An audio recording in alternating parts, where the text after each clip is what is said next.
Doctor Neeraj Atreya ने 2006 में youngest scientist award लिया था। उसके बाद 2015 में best paper award international conference on biofuels पे मिला। वहीं 2016 में उन्हें दिल्ली में इंडियन इंटरनेशनल साइंस फेस्टिवल के में बेस्ट स्टॉल का अवार्ड भी मिल चुका है। बायोफ्यूल डीजल क्या है, इसका क्या उपयोग है और इसके एक्सट्रैक्शन कैसे किया जाता है। Senior principal scientist doctor Atreya के नाम कई सारे पैटर्न हैं, वह कौन कौन से हैं, जैसे अहम सवालों के जवाब आइए हम उनसे जान सकते हैं। सर, मेरे लगभग 10 के करीब पेटेंट हैं जी, जिनमें से 7 ग्रांट हो चुके हैं। कुछ पीसीटी हैं, मतलब मोर देन 1 कंट्री हैं। तो ज़्यादातर पेटेंट मेरे बायोडीजल और बायोलुब्रिकेंट्स पे हैं। तो बायोडीजल एक अपने आप में बहुत बड़ा अल्टरनेटिव सोर्स है, जो इंडियन गवर्नमेंट पॉलिसी है, जिसे हम नेशनल बायोफ्यूल पॉलिसी कहते हैं, जो 2018 में ministry of petroleum and natural gas से लॉन्च की गई थी। उसमें यह है कि आपको जो बाहर से हम क्रूड ऑयल इंपोर्ट करते हैं उसका कम से कम 20% रिडक्शन करना है।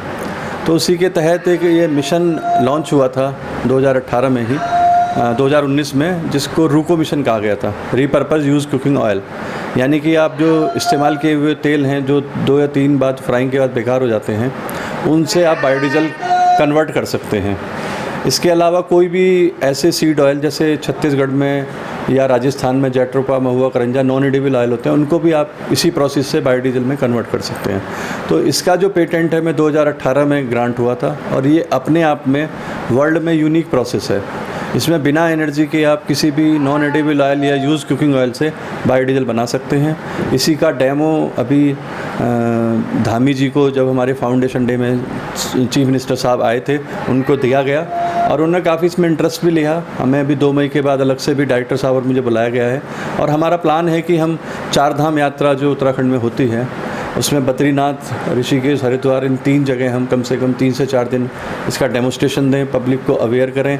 और जो होटल रेस्टोरेंट्स वहाँ पे चल रहे हैं, जिन सब के पास जनरेटर्स होते हैं, क्योंकि इलेक्ट्रिक सप्लाई की थोड़ी इशू आ जाता है ख़ास तौर से टूरिस्ट प्लेसों में, तो उनको वहीं से होटल रेस्टोरेंट से कुकिंग ऑयल कलेक्ट करके उसे बायोडीजल में कन्वर्ट करें। तो 5 लीटर की हमारे पास छोटी सी यूनिट है, जिसमें लगभग 1.5 से 2 घंटे में 80% यानी कि 4 से 4.5 लीटर बायोडीजल बनाया जा सकता है। इस बायोडीजल को जनरेटर्स में, फार्मर्स अपने ट्रैक्टर्स में, एग्रीकल्चर इक्विपमेंट, वाटर पंप्स और इवन आप अपनी गाड़ियों में भी चला सकते हैं। सर, जब आपने ये रिसर्च किया था तो इस रिसर्च का लेवल पे किस लेवल पर आकर रिसर्च किया सर था? एक रिसर्च लेवल को जांचने का एक इंटरनेशनल तरीका है, that is called TRL, technology readiness level. तो कोई भी जब एक्सपेरिमेंट शुरुआत में लैब में किया जाता है, कंसेप्ट पे काम किया जाता है, तो TRL 1 से 2 लेवल कहलाता है। फिर TRL 3 लेवल होता है जब कंसेप्ट इस्टेब्लिश हो जाता है और आप उसे स्केल अप करते हैं, पायलट प्लांट तक ले जाते हैं, वो TRL 5-6 लेवल कहलाता है। और जब कोई आप उस पायलट प्लांट के ऊपर कोई बड़ा प्लांट इस्टेब्लिश करते हैं, कहीं भी लगाते हैं या किसी को टेक्नोलॉजी ट्रांसफ़र करते हैं, तो TRL 8 और 9 लेवल पे लिया जाता है। तो अभी हमने सितंबर 2021 में इस तरह का पहला plant Chhattisgarh biofuel development authority, जो एक स्टेट गवर्नमेंट ऑर्गेनाइजेशन है, वहाँ पे इंस्टॉल किया है। मिस्टर सुमित सरकार उसके प्रोजेक्ट कोऑर्डिनेटर हैं, CEO हैं, और राजस्थान गवर्नमेंट, स्टेट गवर्नमेंट का भी हमें सपोर्ट मिल रहा है। इसके अलावा हमने इस मिशन को एक नाम दिया है गांव-गांव में बायोडीजल। अच्छा, गांव-गांव में बायोडीजल इसलिए कहा गया है कि ये इतना सिंपल प्रोसीजर है कि कोई भी अनस्किल्ड लेबर भी हम 4 से 6 घंटे में उसे ट्रेनिंग देके वो बायोडीजल बना सकता है। मैंने पहले भी कहा है कि जो घर में चाय बना सकता है वो इस बायोडीजल को बना सकता है आफ्टर लिटिल बिट ट्रेनिंग। इसके अलावा एक हमारे डायरेक्टर साहब का ड्रीम है कि हम हिंदुस्तान में आज की डेट में लगभग 7 से 8 लाख गांव हैं, विलेजेस हैं। तो कई बार जो विलेजेस में फार्मर्स हैं वो बहुत दूर 10-10, 15-15 किलोमीटर डीजल के लिए मूवमेंट करते हैं। उनको ट्रैक्टर के लिए चाहिए, उन्हें वाटर पंप्स के लिए चाहिए, ट्यूबवेल वगैरह के लिए चाहिए, सब डीजल ऑपरेटेड इंस्ट्रूमेंट्स हैं, इक्विपमेंट्स हैं, तो उनको जाना पड़ता है। तो हमारे डायरेक्टर साहब का कहना है कि फार्मर्स इतनी खेती कर लें किसी भी फीड की, जिससे उसको इतना बायोडीजल मिल जाए जिससे वो अपने ट्रैक्टर्स और एग्रीकल्चर इक्विपमेंट चला सके, वो इंडिपेंडेंट हो सके। दूसरा इसका मिशन का ये है कि अगर हम इसे 7 या 8 लाख गाँव में, 50,000 गाँव में भी अगर इस तरह की मशीन इम्प्लीमेंट कर पाएँ, जो लगभग 100 से 150 लीटर बायोडीजल रोज़ बना दे, तो हम एक जो मथुरा रिफाइनरी का प्रोडक्शन है उसके बराबर अचीव कर लेंगे और हम सेल्फ सस्टेन, सेल्फ डिपेंडेंट हो जाएंगे एनर्जी के लेवल पे।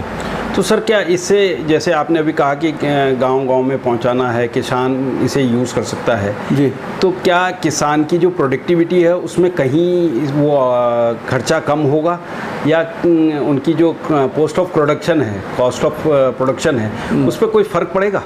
बिल्कुल पड़ेगा। पहले जैसे मैंने कहा, अगर वो अपना डीजल खुद बनाएंगे तो उनको सेल्फ डिपेंडेंस आएगी। दूसरी चीज़, हमने कुछ एग्रीकल्चर यूनिवर्सिटी से हमारा टाई अप है, जैसे कर्नाटका स्टेट एग्रीकल्चर यूनिवर्सिटी है, पंजाब एग्रीकल्चर यूनिवर्सिटी है, पंतनगर एग्रीकल्चर यूनिवर्सिटी से हमने बात की है पहले से, हमारा उनसे कोलैबोरेशन चल रहा है और हमने पंजाब एग्रीकल्चर यूनिवर्सिटी और कर्नाटका स्टेट यूनिवर्सिटी के साथ काम करते हुए ऐसी 4 वैरायटी आइडेंटिफाई की हैं जो साल में 3-4 बार क्रॉपिंग कर सकती हैं, 3-4 बार फसल दे सकती हैं और वो आपकी जो ऑलरेडी फसल्स हो रही हैं, जैसे कोई वेजिटेबल्स उगा रहा है, कोई धान उगा रहा है, उसके साथ उनकी इंटर क्रॉपिंग भी की जा सकती है। तो इस मिशन के तहत अभी हमारी जब 14 अप्रैल को मुख्यमंत्री जी से बात हुई तो ये कहा गया कि कहाँ पे, मुख्यमंत्री जी ने पूछा धामी जी ने कि आप उत्तराखंड में से कहाँ लगाने जा रहे हैं। तो हमारे डायरेक्टर ने, क्योंकि हमारी बातचीत हो चुकी थी, हमारी जो गोविंद वल्लभ पंत शिक्षा समिति है उसका कॉलेज है सत्येंद्र चंद गुड़िया लॉ एंड मैनेजमेंट कॉलेज, उनके पास 10 एकड़ लैंड स्टेट गवर्नमेंट से मिली हुई है जो एग्रीकल्चर और एग्रीकल्चर रिलेटेड फील्ड को बढ़ावा देने के लिए है। तो हमारी मैनेजमेंट से भी बात हो गई है, तो हम 10 एकड़ लैंड में लगभग जुलाई या अगस्त से उस क्रॉपिंग को, मैं बताना चाहूँगा उसका प्लांट का नाम ब्रेसिका कैरिनाटा, इसका बॉटनिकल नेम है, वैसे उसे ब्लैक मस्टर्ड कहते हैं, बिल्कुल सरसों की तरह की होती है और उसमें ऑयल कंटेंट भी लगभग 45 से 50% होता है। अच्छा। और उसका सीड जो आज की डेट में इंटरनेशनल मार्केट है वो 7,500 रुपये क्विंटल में सेल हो रहा है। जैसे जैसे प्रोडक्शन बढ़ेगा ये डेफिनेटली ये कॉस्ट कम होगी। तो इस मिशन को हम काशीपुर या IMT से जोड़ने का एक पर्पज़ ये है कि यहाँ पे छात्र छात्राएं हैं 800-850 के लगभग, MBA final year student, BCom final year student, BBA final year student, उन सबको इसके लिए ट्रेंड किया जाएगा। और अभी जैसा मेरी डायरेक्टर साहब से बात चल रही है, मई के एंड में 25 मई के बाद हम इसका एक डेमोस्ट्रेशन IMT को देंगे। IMT से बातचीत हो गई है, मैनेजमेंट से बातचीत हो गई है, तो IMT शायद उत्तराखंड में या देश में एक पहले इस तरह का कॉम्प्लेक्स बन के निकलेगा कि जहाँ पे उसी तेल से खेती भी हो रही है, उसी तेल से बायोडीजल बन रहा है, उसी बायोडीजल से IMT की बसेस चल रही हैं, जनरेटर चल रहे हैं और जितने भी छात्र छात्राएं हैं, क्योंकि यूज़ कुकिंग ऑयल आपके लिए हेल्थ हजार्डस भी, अगर आप इसे 3 बार फ्राइंग के बाद इस्तेमाल करते हैं तो आपको लीवर कैंसर, एसिडिटी, बहुत सारी डिजीज़ स्टमक रिलेटेड जनरेट होती हैं।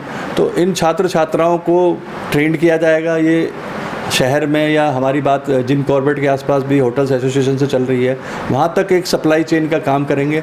इसी प्रकार की सप्लाई चेन को हमने हिंदुस्तान में, मैं समझता हूँ पहली बार देहरादून में डेवलप किया है। एक SDC फाउंडेशन करके देहरादून में श्री नौटियाल जी, अनूप नौटियाल जी उसके फाउंडर हैं, उनकी हेल्प से किया है और आज की डेट में हम लगभग 2,500 से 3,000 litre use cooking oil IAP में कलेक्ट कर पा रहे हैं उनकी हेल्प से। हमारी कोशिश है कि हम जो टूरिस्ट स्पॉट है, क्योंकि देहरादून एक टूरिस्ट हब है, उसे एक्सटेंड करें। इसी सप्लाई चेन के इस्टेब्लिशमेंट को मसूरी, देहरादून, ऋषिकेश, हरिद्वार एक पूरा टूरिस्ट हब है। तो हमारा टारगेट है कि हम लगभग 10,000 लीटर पर मंथली कलेक्ट कर पाएँ, तो एक बहुत बड़ी उपलब्धि होगी। इसी के तहत हम इस मिशन को एक्सटेंड करने जा रहे हैं कुमाऊं में। तो कुमाऊं में क्योंकि IMT में हमारे पास एक अच्छी स्टूडेंट्स हैं जो जिनको एक एनवायरनमेंट से अवेयरनेस की भी ट्रेनिंग मिलेगी, तो वो they will act as a part of the establishment of the supply chain. Hotel restaurants में I will train them by lecture and our director will also deliver a lecture on that. So वो student एक awareness भी करेंगे hotel restaurants में जाकर, वहाँ से collection के भी एक माध्यम बनेंगे। एज ए प्रोजेक्ट मोड उनको दिया जाएगा और बाद में हम ऐसे एक्सटेंड करेंगे। इसमें मैं विशेष रूप से गणेश कंडवाल जी का नाम लेना चाहूँगा जो फूड सप्लाई ऑफिसर देहरादून में है, और पंकज पांडे जी हमारे हेल्थ सेक्रेटरी हैं। उनका विशेष सहयोग हमें देहरादून में मिला है और उनसे बातचीत चल रही है। वो इस सहयोग को हमारे कुमाऊं रीजन के लिए, जिम कॉर्बेट और इस रीजन के लिए भी एक्सटेंड करने के लिए एग्री हैं। तो ये सब एक कोलैबोरेटिव एफर्ट से हो पा रहा है। और इस मिशन को जैसे मैंने बताया, गांव-गांव में बायोडीजल जो रूको मिशन है, ये ministry of petroleum natural gas की एक यूनिट है, FSSI कहलाती है, न्यू दिल्ली में इस्टेब्लिश है, food safety standard authority of India. उसके तहत ये पूरा प्रोग्राम किया जा रहा है, जिसके अंतर्गत सारे स्टेट्स के FDA डिपार्टमेंट आते हैं, food and drugs administration department होता है, जिसमें सारे हेल्थ सेक्रेटरीज और फूड इंस्पेक्टर्स उससे रिलेट रहते हैं। सर, आपके नाम पे कई सारे पैटर्न हैं, कई सारे अवार्ड्स मिले हैं, यंगेस्ट साइंटिस्ट ऑफ अवार्ड भी मिला है। जी। जो आज के युवा है आपसे काफ़ी प्रभावित है और इम्प्रेस होने की वजह से कहीं ना कहीं आप जैसा बनना चाहते हैं। ऐसे युवाओं को क्या कहेंगे सर आप? सर, युवाओं के लिए शायद मैं कहूँगा, मैंने 1998 में IIT रुड़की से PhD किया था, 2 साल पोस्ट डॉक किया, जापान भी गया 1 महीने के लिए लगभग, वहाँ पे कई सारे लेक्चर्स दिए। तो उस समय मैं समझता हूँ अपॉर्चुनिटीज़ बहुत लिमिटेड थी। हमारे फादर भी शायद ड्रीम करते थे, मेरे बड़े ब्रदर ने भी रुड़की से ही BTech M.Tech की, आज वो दिल्ली जल बोर्ड में चीफ इंजीनियर के पद पर हैं। तो उस समय पेरेंट्स की उम्मीद थी कि बेटा डॉक्टर या इंजीनियर ही बने, हमारे फैमिली में कोई साइंटिस्ट नहीं बना था, या टीचिंग का एक ऑप्शन था। बट मेरे फादर का मैं उसे क्रेडिट दूंगा कि उन्होंने मुझे बिल्कुल फ्री रखा। मेडिकल की उन्होंने ज़रूर एक ड्रीम किया कि मैं डॉक्टर बनूं, पर अनलकीली मैं कुछ नंबरों से रह गया। तो उसके बाद मैंने फिर अपनी लाइन खुद ही चुनी, और उसमें मैं एक मेंशन करना चाहूँगा, एक नाम है डॉक्टर लोक प्रताप सिंह, जो CBRI में मेरे गॉड फादर भी कह लीजिए, और मेरे से 2-3 साल सीनियर में, मेरे ब्रदर के क्लास फेलो भी हैं 12th तक के। उनसे बड़ी इंस्पिरेशन मिली, क्योंकि वो रुड़की में MSc PhD कर रहे थे। जब मुझे लगा कि हाँ भैया BSc के बाद किस डायरेक्शन में जाना है, तो मैं उनके टच में आया, उन्होंने मुझे बहुत गाइड किया, और लास्ट तक आज भी वो मेरे मेंटर हैं, और हम बहुत मतलब एक तरह से फ्रेंडली भी हैं और ब्रदरहुड वाला रिलेशन भी है।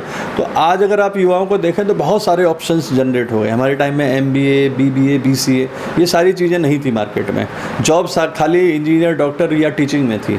साइंटिफिक जॉब का भी हमें MSc में आगे पता लगा, जब हमने PhD करा, कि हाँ भाई एक साइंटिस्ट की जॉब भी होती है, या IITs में फैकल्टी की जॉब होती है। तो उसके लिए फिर हमने एफर्ट्स किए। तो डेडिकेशन, मैं हर चीज़ के लिए 3D मेरा एक सुझाव है, डेडिकेशन, डिटर्मिनेशन और डिवोशन।